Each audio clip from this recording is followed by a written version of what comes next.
In 1950, Alan Turing took on this question. He thought to himself that the question, can machines think, is just hopelessly vague. It's really difficult for us to get our head around. And maybe a better question to ask was, when can a machine be mistaken for a real thinking person?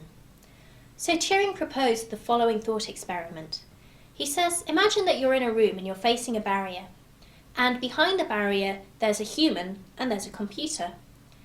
And you can ask the human and the computer questions, but you don't know which one's which. You don't know which is the human and you don't know which is the computer. And your task is to work out which is the human and which is the computer, just from the answers you get from the questions that you ask. Now, the questions that you can ask can be about anything. So you could ask, where's the best place to buy wallpaper? How do you feel about the current government?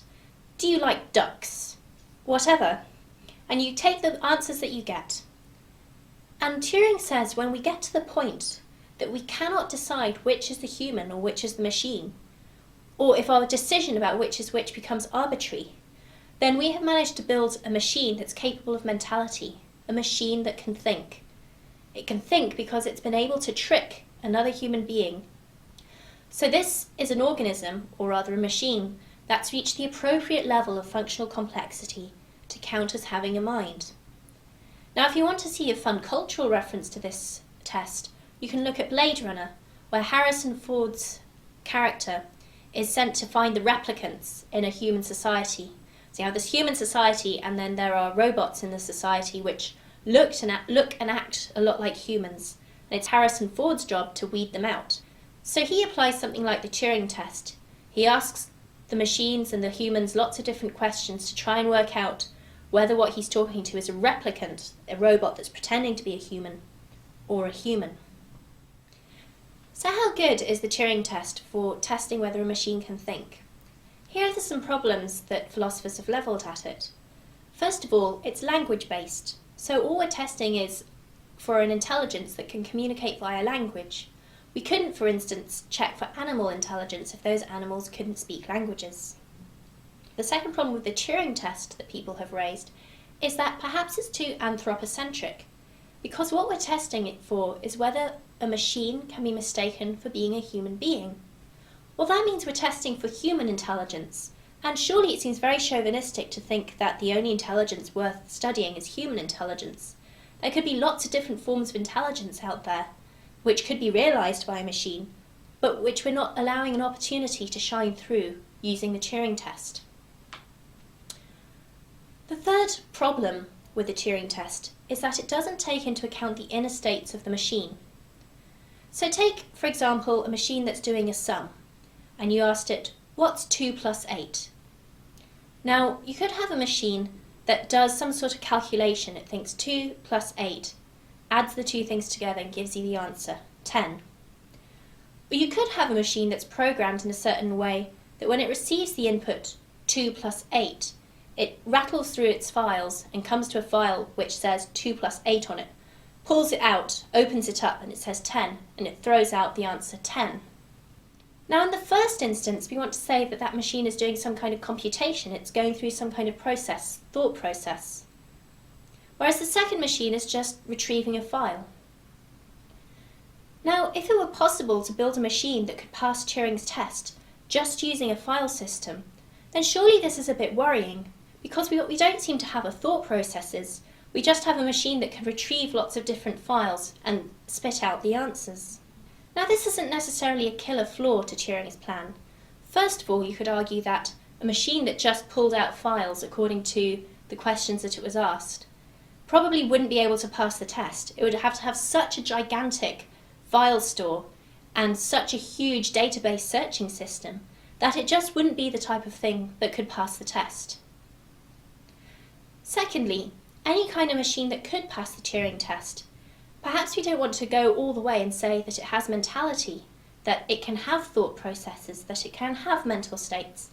But maybe what we should instead say is that, look, if a machine can pass the Turing test, then it must be worthwhile looking to see how it's structured. What kind of thing could pass the Turing test? Because surely that in itself is going to give us an insight into what's required for human mentality. So coming back to the thought about whether minds are really like computers.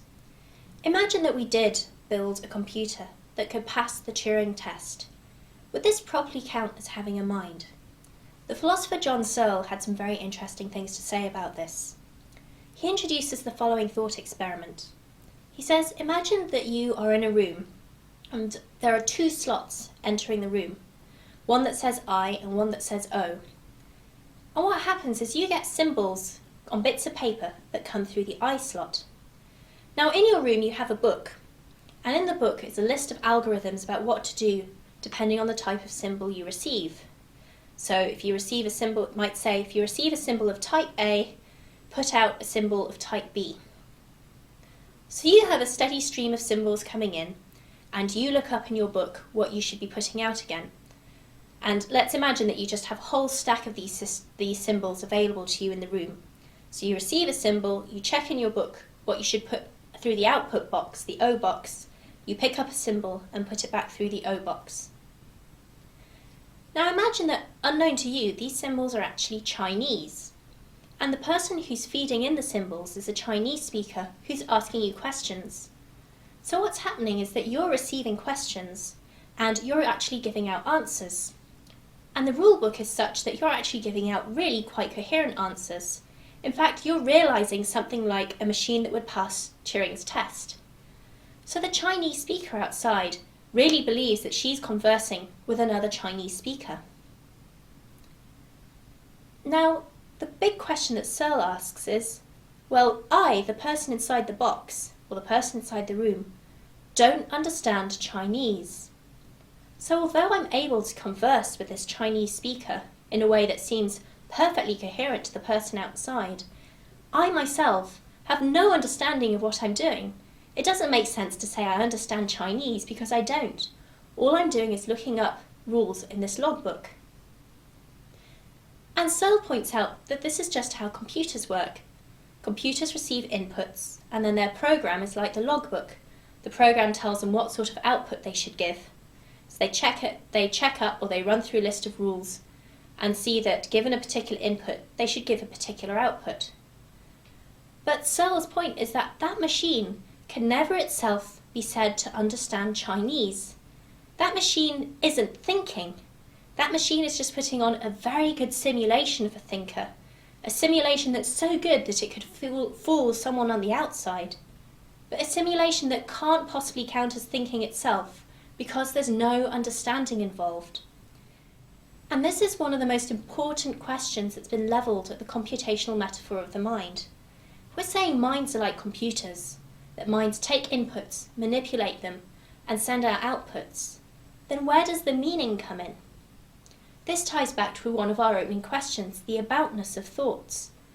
We want to say that our thoughts are about things, that our thoughts have meaning, that we can think about things. And yet what we have on this computational view of the mind is a system that has no understanding at all. There's no meaning involved. The system just receives inputs and sends out outputs. At no point do we have any understanding. What's made really salient by Searle's thought experiment is that computers only work on syntactic properties of symbols. What does this mean? Well, imagine you have a square with a line through it, and that's a symbol. And let's just say that that symbol is Chinese for the question, do you like ducks? And you're the person inside the Chinese room and you get this symbol in. Now all you have to work on is the syntactic properties of the symbols. The syntactic property is just the square with the line. It's the shape of the symbol, if you like. So you look at the shape of the symbol and you give out an answer depending on what the shape of the symbol is. Now the important thing about computers is that all they ever operate on are the shapes of symbols. Computers don't need to understand what those symbols stand for.